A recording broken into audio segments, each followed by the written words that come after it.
Saya Zainal Arifin, biasa dipanggil Bang Z dari SBC Chapter Gresik.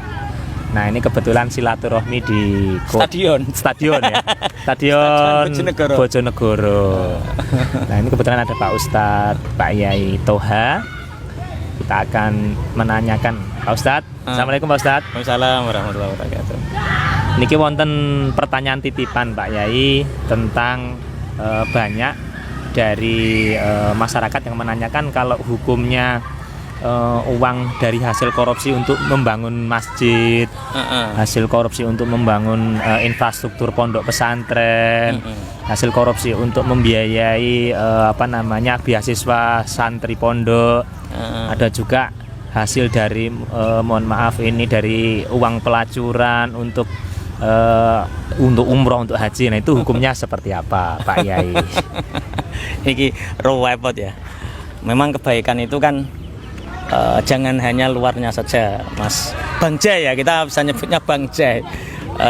Jadi banyak orang mencuci dengan air kencing. Mencucinya itu bagus. Ada baju kotor dicuci, bagus nggak? Bagus. Tapi kalau mencucinya dengan air kencing, ya bagus. Ya tetap semakin kotor.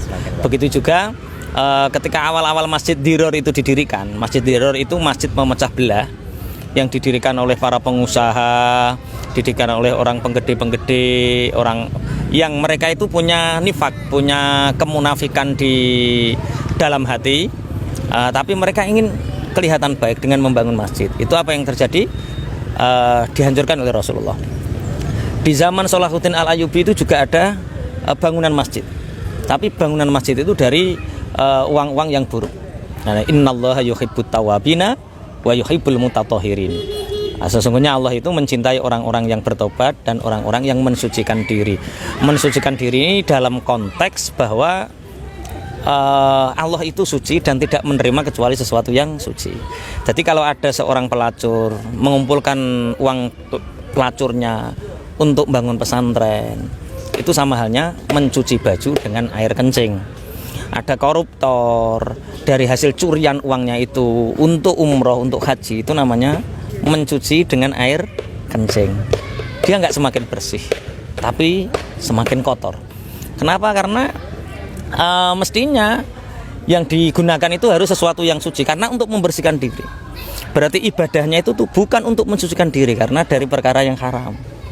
Paham ya? Jadi hati-hati sekali. Tapi kan itu kebaikan.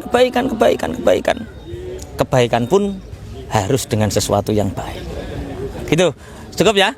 Assalamualaikum.